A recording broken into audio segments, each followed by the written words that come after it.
I guarantee you that I am probably going to piss some of you off listening to this episode. It's always a push it down the road mindset.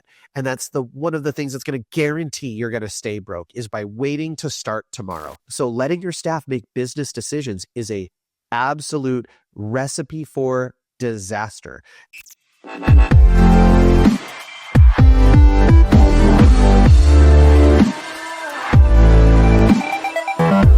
Hello, everyone, and welcome to another episode of the Cheer Biz Podcast. I'm your host, Dan Cotton, and we are back in my home studio. It is snowy outside. I missed an episode on Tuesday because I was sick, and today we are going to be diving into 10 ways to stay broke as a cheer gym owner. Now, before we get into the episode, I want to make sure that you guys are in our Facebook groups. We have Cheer Gym Owners on Facebook, and we also have All-Star Cheer Coaches and Owners on Facebook. Those are two public-facing Facebook groups that we have where we have discussions going on. You can also hear from our sponsors, and you can learn about all of the offerings that NextGen has, to include a lot of the free things we offer for you. If you're looking to learn more about the Academy or to book a call with one of our team, head on over to nextgenowners.com to book a call with someone on our team to learn more about what the Academy can do for you. And last but not least, if these messages are resonating with you, I want you to make sure that you get signed up for one of our two conferences coming up. We have a conference in Orlando that is right before the All-Star World Championships. That is on Monday. I am going to be personally speaking at this event. We are also going to be running a new Gym Owners Intensive course, only available for 10 gym owners. It's going to be new content that we've never covered in a conference before, so you're not going to want to miss it. Now, that is for gym owners that are not members of our Academy for that Gym Owner Intensive. But we also have another side of the conference as well as a coaches track. And then we have our conference in Dallas, Texas this summer at the end of June. It's going to be absolutely phenomenal. It is the biggest and best conference in the United States.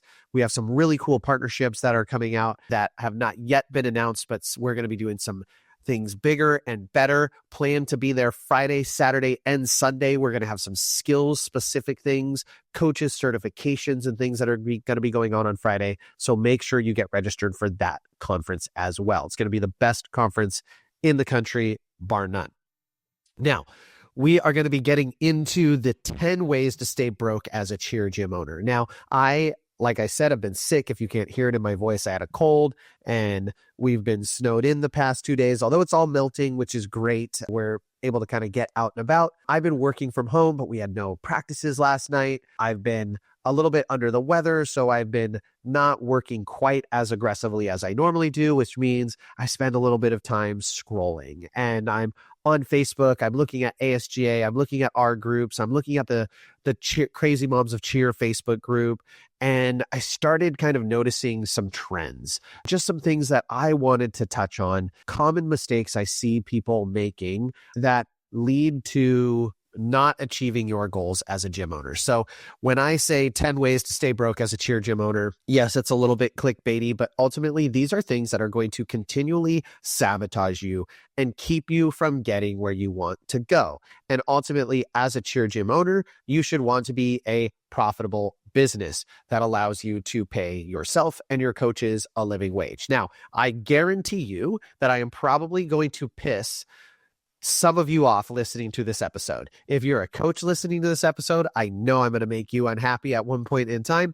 If you're a parent listening to this episode, I'm probably going to make you unhappy at one point in time. And if you're a owner listening to this episode, I'm probably going to hurt your feelings at some point in time. Why? But that is not me calling you out specifically. If something I am saying resonates with you, it means that maybe it's something that you've done and your own conscience is saying, hey, we need to do better. You've got to do better, Senator. You've got to step up. And that's okay. That's the whole point of diving into these things and talking about them. So the first and foremost one is start tomorrow. And what do I mean by that? It means I'm going to start this thing tomorrow. I'm going to start checking my numbers tomorrow. I'm going to start holding my staff accountable tomorrow. I'm going to start doing these things tomorrow. No, the time to do it is today. We used to always have a joke in my early coaching days where there was someone involved in our lives. I'm not going to dime them out on the podcast, but there was a particular individual who always complained about their weight. They were always overweight. This person was a bit of a flamboyant personality. And so they drew a lot of attention to themselves, and they would often complain about their weight, and then they would go out drinking, and then at 1 a.m. they'd be like, we're going to Taco Bell, and everyone would be like, well, I thought you were starting a diet. And it was always, I'm starting it on Monday. So it became known as the next Monday diet was the joke, which meant you were never starting your diet. You were just going to keep doing what you were doing and saying that you were going to start tomorrow. You were going to start on Monday.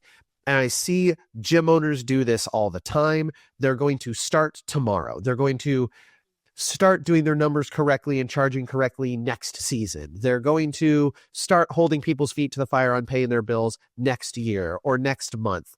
It's always a push it down the road mindset. And that's one of the things that's going to guarantee you're going to stay broke is by waiting to start tomorrow. Start now. Stop waiting and start executing. Number 2 is to read books and do nothing. Now, you could say just to read books. I think reading books can be fantastic. And obviously, I just released a book and I would love you to read it. It's called Charge What You're Worth. And I think it has a lot of actionable items in it. But just reading a book does nothing if you don't implement the things you've learned from it. So reading books and doing nothing with the knowledge is an epic way to stay stuck and stay broke. If you're going to spend the time, you're going to invest in reading a book, you're going to invest in growing your knowledge, then do something with that knowledge. Take action. Don't be that person who has read 1,000 books and has not changed anything about their lives. You're using those books to feel better about yourself and to know the right answer, but it turns into a do as I say or do as I know, but not as I do situation. And you need to make sure that if you're reading those books, if you're investing that time, that you're executing on the information. Do the work. Read books and do something. Avoid reading books and doing nothing. Number 3 is taking advice from poor people / or letting your staff make the business decisions. So I'm going to talk about 2 elements. One is taking advice from poor people. I'm not trying to say anything bad about people who are not financially successful, but the way people see the world when it comes to finances and when it comes to running business is directly influenced by their own personal experiences with money and with finance and with business. And if they don't have that experience, if they're not financially successful, then why do you care about their advice? Don't take their advice because they don't have the good advice to give you, right? I can talk to someone who is not financially successful and they'll be like, oh, you don't need to invest. That stuff is pointless. That's for the birds. That's for like the hoity-toity rich people. Well, the best way to make money and get long-term rich is to be investing and to be having your money work for you. There are people who will say, well, don't take that business risk because they're not in that position to be able to afford it. So they can't even see why that would make sense. Don't make that investment. Don't take that risk. Don't do that thing in your business because they are not living in that mindset. So you need to take advice from people who are successful. You need to take advice from people who are there, who are doing the thing. And when I say letting your staff make the business decisions, this is where I said I know I was going to make some staff unhappy with me. Staff have great opinions, and I definitely think you should listen to your staff and ask for their expertise. But ultimately, you have to be driving the business forward as the owner. Someone has to be steering the ship. And believe it or not, your staff are going to respect you more if you are a confident leader making decisions. They understand that you're going to make those decisions based upon their information, and then you're going to take that information and make the best decision. They'll respect you more for that than allowing them to walk all over you and make decisions. On top of that is coaches don't think like business owners, and it's not their job.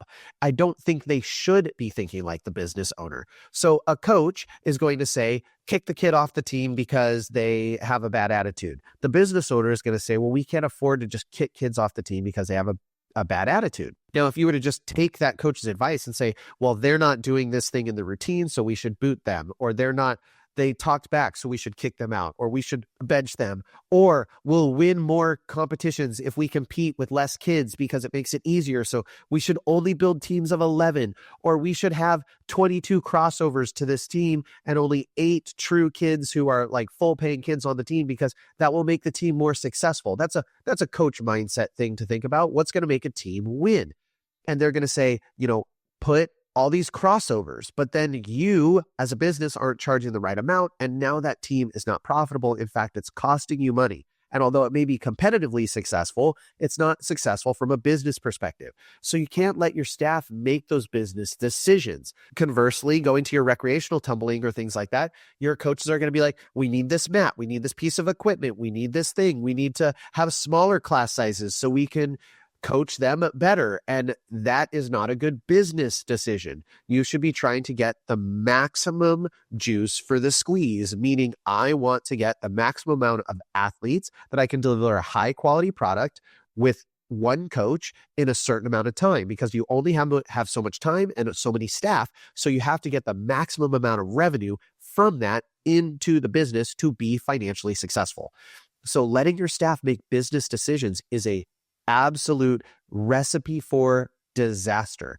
And I'm not saying that you don't have smart staff, and I'm not saying that your staff don't care about your gym, and I'm not saying that there are not those unicorn staff out there that can think like a business owner, but most of the time they don't have the experience to even draw upon. And I'll call myself out. If you've listened to my content for a while, I thought I knew what I was doing as a cheer coach. I thought, man, I can run this business. Oh, just do this, this, and this thing. And then we bought the business and we started running it, and it ran like poo for the first 3 years from a financial perspective. We did not run an effective business. It wasn't until year 5 that we really started finding success. And we didn't really start finding success until we started getting some guidance and surrounding ourselves with people who were smarter than us, who could help us on our trajectory. We started growing and learning. So if I had just taken advice from businessman Dan back when I was a coach, I would have gotten bad advice.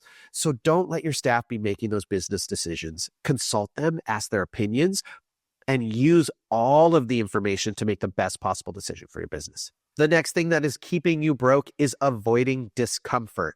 I've talked about this a lot of times in Seeking Out Failure and other things, but you have to seek discomfort. Where you are uncomfortable, you are growing. It's just fact. It's just nature. Going and exercising is uncomfortable. Learning new things is uncomfortable.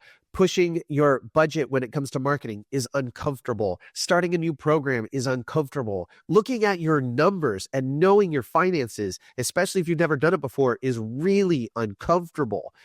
Raising your prices is uncomfortable. You have to seek discomfort so you can continue to grow. If you are comfortable, you are not growing. We tell our athletes as coaches this all the time. I tell my kids all the time, if you guys are comfortable at practice, you're not getting better. You're not pushing your limitations. We have to seek out that discomfort. We have to find ways to make us uncomfortable in the routine where we are physically challenged and mentally challenged. And then that's going to make us get better. That's going to elevate us to the next level. So avoiding discomfort is going to keep you struggling. It's going to keep you broke. Next thing is to blame your circumstances. And this is one that I see and hear all the time, is everyone is blaming the things that are happening around them. It is their demographic. It is their staff. It is their parents. It is their athletes. It is this. It is that. It is the circumstances that exist. That is what's holding them back. It has nothing to do with them or their choices or their decisions or things that are within their control. And that's really the ultimate reason I don't like blaming circumstances. Do I think it is relevant to look at circumstances and say, okay, this was the wrong time to market this thing, i.e., it's a horrible time to market summer camps once the summer has started. That's not the opportune time to market summer camps that are happening right now. You needed to start that sooner. So yes, you could say, oh, well, the circumstance is it just wasn't the right time frame, or birthday parties might slow down in the summertime because, the weather is nice and people start doing things at parks and at their house and in their backyard. And so you might get less birthday party bookings than you do in the winter.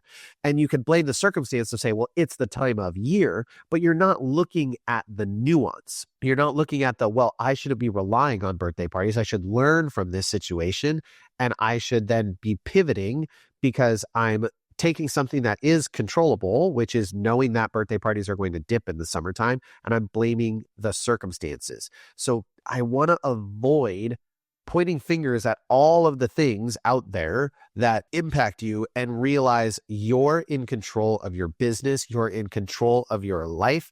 Don't allow other things and circumstances to control you. And so that's where I find myself really avoiding blaming my circumstances, even though I might want to, I might be tempted by it. But the thing I hate about that is that means that I'm out of control. That means that I had no choice in what happened. And I don't like being out of control. Okay. I'm an A-type personality. I like to know that I control my destiny. And so it's not my circumstances. Now, are unfortunate things going to happen? Yes, they are. That are potentially outside your control. Sure. None of us controlled COVID or it happening, but that was an incident. And then we could have blamed, I can't grow. My business is closed. I can't. But the smart people pivoted. They didn't sit around and blame their circumstances and say, we're going out of business because this happened. They pivoted. They got creative. They found solutions. So blaming your circumstances is going to keep you poor. It is not your parents' fault. It's not the weather's fault. It's not the government's fault. It's not the economy's fault. Those are just symptoms. You are in control of what the result is. Next one. This is going to be a hot button one. Find a spouse or a partner who makes you feel guilty about working. Now, some of you may hit you a little bit right now, but if you are with someone who is not on the same journey as you, then you are out of alignment and you need to be in alignment. Now, am I saying get divorced? I am not. That is not what I'm trying to say. But you need to sync up. You need to find a way to get aligned as a spousal relationship or partner relationship or girlfriend-boyfriend relationship and say, these are my goals. This is where I'm trying to get. This is what I'm trying to get accomplished and be in alignment. Because if you're going to be a cheer gym owner, you're going to have to work, especially if you're within your first 5 to 10 years, you're going to be busy. You're going to be working. That is just a part of it. Owning a business is a lot of work. And it doesn't matter if you're running a cheer gym or you're running a software company or you're building steel buildings. It doesn't matter. You're going to be working hard. So you have to have a spouse or a partner who's going to support that if you want to truly be successful. Because if you are in a relationship where you're always feeling guilty about doing your work, then it's going to be toxic and you're going to either avoid your work or you're going to have a bad relationship with your spouse or partner, and neither one is positive. The next one, in my personal least favorite, is to simply complain. And we see this all the time, all over the world, all over social media, is just people complaining. Complaining helps nothing. Sometimes it is good to vent, right? Have your person, have your spouse, have your best friend, someone who you can just vent to and tell them. I as a friend to people, just so you know, I always appreciate when someone says, hey, I need to get some stuff off my chest. I don't want any advice. I just need to rant for like 10 minutes. Would you just be willing to listen and be my friend? That tells me what you expect of me, because if you're like me, I'm a problem solver. So if you come to me and you're like, this, and this is wrong, then I'm going to be like, okay, well, how can we make it better? What can we fix? And sometimes that's not the right response. So you'll hear me oftentimes say to people, are you wanting me to be your friend right now? Or are you wanting me to be your business coach? Are you wanting me to be your friend right now? Or are you wanting advice? Because I want to know what people are looking for. But someone who just is going to constantly complain and not say, oh, I'm really frustrated by this thing, get that out of the way and then find solutions, those people are going to stay stuck. That's a great way to stay broke, is to sit and complain about your parents or complain about your staff or complain about your revenue or complain about your athletes or complain about varsity or complain about competition fees. Look, this is the industry that we are in. I'm not saying that we can't find solutions, but complaining is not that. Complaining is just saying, this is total nonsense and I have no idea how to fix it. That's not moving us forward in a positive direction. So avoid just simply complaining for complaining's sake, unless you just need to vent and give yourself 5-10 minutes and then move on from that thing. The next one is to make promises and break them, especially to yourself. Now, you've heard the phrase, I'm sure, you want to under-promise and over-deliver. We never want to be making promises to our clients, to our athletes, to our staff, to anyone, and then breaking those promises. That's certainly horrible. But what's really going to keep you stuck is to make promises to yourself and then break them. If you continually promise yourself, after this month, you're going to get paid, or we're going to change the way we approach this thing, or we're going to manage our time better, or if I just give it this, this, and this, then I'll allow myself to take a vacation, right? You need to actually keep your promises to yourself. Even if that promise is, we're going to get in shape this year. You've made that promise. You've made that commitment. Follow through with it. Take the time. There's no better investment than investing in yourself, and that includes your physical health. So if you need to keep that promise, then keep that promise. Make promises and keep them to yourself, to everyone around you. That is the best way to move forward and get unstuck and not stay broke as a cheer gym owner. The next, and this is somewhat controversial, I know there's going to be people who are not going to like that I say this, but it's to do ordinary work and expect extraordinary results. Now, there's a lot of theory around work-life balance. And, you have to have a work-life balance and everything has to be balanced and it all has to be great. Look, work-life balance depends on the person. There's no 50-50 balance. No one has that. Like on average, the average full-time work week is 40 hours. And if you work a 40-hour work week, then you're home at night for 3 or 4 hours of that day, and then you go to bed. So you're spending a disproportionate amount of time at work. Now, you may make up for it on the weekend, but is that life, or do you have other activities? Are you volunteering? Like, what is it? And what is life? So this work-life balance thing it's just not reasonable. You have to find what is work-life balance for you and your family and your life. That is where you need to find your balance. But if you want to expect extraordinary results, it takes extraordinary effort. You wouldn't tell an athlete, hey, you want to make it from level 2 to level 4 next year? Well, just come to your practices, just go to practices, do nothing extra, you'll get there. Because they're expecting an extraordinary result. No, if you want to do that, honey, you got to take 2 privates a week and be in a class plus all your practices, and then it's still a maybe if you're going to get there. So if you want to really accomplish something amazing, it's going to take sacrifices. It's going to take working long hours. It's going to take doing more than the average person. That's what makes people exceptional. That's what makes people successful. So the ordinary person may only work 8 hours a week or 8 hours a day. The extraordinary person is working effectively 10, maybe 12 hours a day. I've talked about it on another podcast of like, when I talked about how do I accomplish the things I do in a given day, and it's because I work a lot. Like, I have a great balance. I do.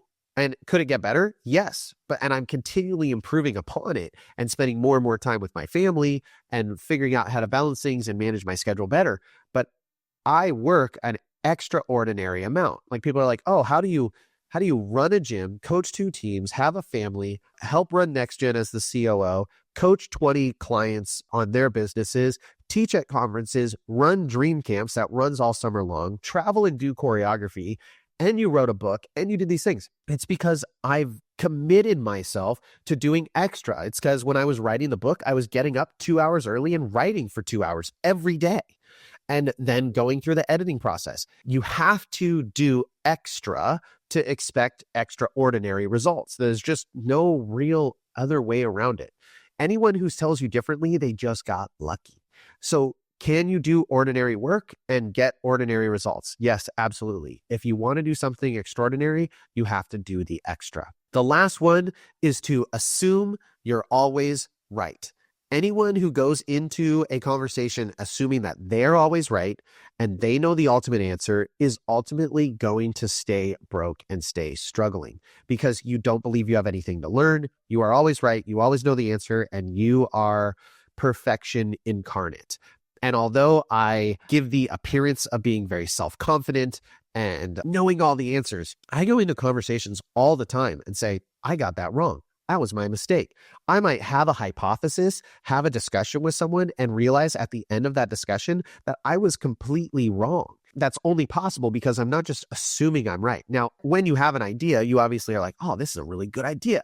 And so you think it could be correct, but you still have to be willing to test it and stress test it and figure out if it is actually the correct answer.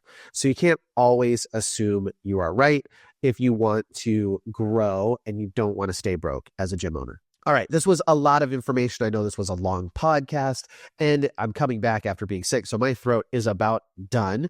I'm sure that I hit some people in the feels, and I'm sorry for that. But if you listen to the podcast, you know I'm pretty direct. And there are some of these that I'm talking to myself, guys. I'm speaking to myself. There are things in this that I need to be doing better. I need to avoid complaining. That's one of my default things that I will kind of go to. I need to make sure that I'm doing extraordinary work because I've started to slack a little bit over the past couple weeks. Like I think I haven't been quite as on the ball as I have been. And I do the start tomorrow thing sometimes. You do have to say this is the right time to do something, but I've done that. And so there are some things even here that I need to be listening to and going, okay, I need to make sure that I'm not doing those things so I can be moving forward.